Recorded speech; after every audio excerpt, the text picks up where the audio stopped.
بسم اللہ الرحمن الرحیم۔ ناظرین، مارچ 1994 میں ایتھن مورسن 54 سالہ ریٹائرڈ انجینئر اور ان کی بیوی ایلس پیٹرسن 46 سالہ آرٹ ٹیچر میکسیکو کے صحرا کی سیر کو نکلے۔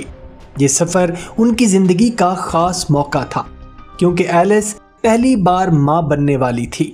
دونوں خوشی خوشی ٹیکسن سے روانہ ہوئے اور صحرا کے ایک چھوٹے گاؤں کے رسٹک ہوٹل میں 3 دن گزارنے کا ارادہ کیا۔ سفر کے دوران ایتھن نے اپنے بھائی کو فون کیا کہ سب ٹھیک ہے، لیکن اچانک سگنل کٹ گیا۔ یہ ان کی آخری آواز تھی جو کسی نے سنی۔ جب 3 دن کے بعد وہ واپس نہ آئے تو خاندان نے پولیس کو اطلاع دی۔ کئی ہفتے ہیلی کاپٹر، کھوجی کتے اور رضاکار تلاش کرتے رہے، لیکن کوئی سراغ نہ ملا۔ بالآخر ان کی گاڑی ملی جو بالکل صحیح حالت میں تھی۔ چابیاں اور سامان موجود تھا، لیکن دونوں میاں بیوی غائب تھے۔ یہ معمہ مہینوں چلتا رہا اور 1997 میں کیس بند کر دیا گیا۔ ان کا خاندان ٹوٹ کر رہ گیا۔ صحرا نے جیسے انہیں نگل لیا تھا۔ لیکن اکتوبر 2007 میں کچھ جرمن سیاح ایک دور دراز وادی میں فوٹوگرافی کے لیے گئے۔ وہاں ایک فوٹوگرافر نے ایسا منظر دیکھا جس نے سب کو ہلا کر رکھ دیا۔ ایک انسانی ڈھانچہ زنگ آلود تاروں سے ایک دیو ہیکل کیکٹس کے ساتھ باندھا گیا تھا۔ ہڈیاں کانٹوں میں پھنسی ہوئی تھیں اور پاس ہی ایک خون آلود گلابی بلاؤز پڑا تھا۔ فورینزک ٹیم نے موقع پر جا کر شواہد اکٹھے کیے اور جب بلاؤز کو شناخت کے لیے دکھایا گیا تو ایتھن کے بھائی مارکس مورسن فوراً پھوٹ کر رو پڑے۔ یہ وہی کپڑا تھا جو ایلس نے اس سفر کے لیے خاص طور پر خریدا تھا۔ پولیس نے پرانی کیس فائلز دوبارہ کھنگالی۔ ایک نام نمایاں ہوا، ریمنڈ ٹورس۔ یہ وہ شخص تھا جو 1991 سے 1993 تک ایلس کا بوائے فرینڈ رہا تھا۔ رشتہ ٹوٹنے کے بعد وہ شدید جنونی اور خطرناک رویے کا شکار ہو گیا۔ اس نے ایلس کو دھمکیاں دیں، پیچھا کیا اور یہاں تک کہ اس کے ہر منصوبے تک کو وہ جانتا تھا۔ مزید کھوج میں پتہ چلا کہ ٹورس گھریلو تشدد کے مقدمات میں پہلے بھی پکڑا جا چکا تھا۔ وہ صحرا کے راستوں اور گاڑیوں کا ماہر تھا اور 1994 میں ایلس کے غائب ہونے کے فوراً بعد وہ میکسیکو منتقل ہو گیا تھا۔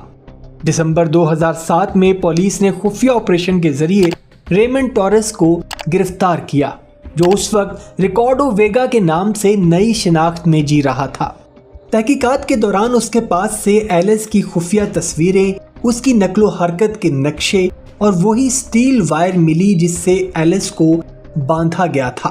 کچھ دن کے بعد اس نے اعتراف کیا کہ اس نے سڑک پر ایتھن اور ایلس کی گاڑی روکی، ایتھن کو بیس بال بیٹ مار کر قتل کیا اور صحرا میں دفن کر دیا۔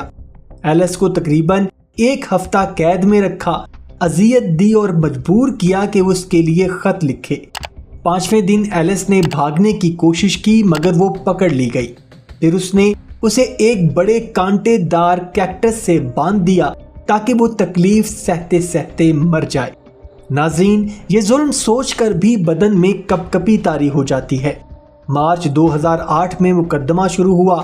عدالت نے شواہد، اعتراف جرم اور فرانزک رپورٹس کی بنیاد پر ٹورس کو 2 قتل، اغوا، تشدد اور جنسی زیادتی کے جرائم میں عمر قید کی سزا سنائی۔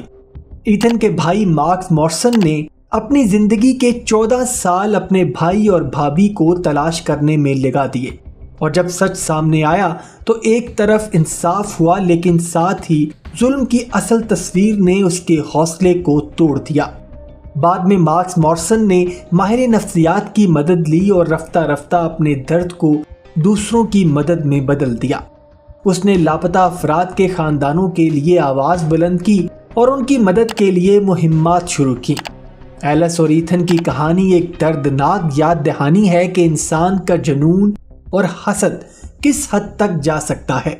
صحرا نے 13 سال تک یہ راز چھپائے رکھا، لیکن آخرکار سچ سامنے آ ہی گیا۔ یہ واقعہ نہ صرف ایک خاندان بلکہ پوری کمیونٹی کی زندگی ہمیشہ کے لیے بدل گیا۔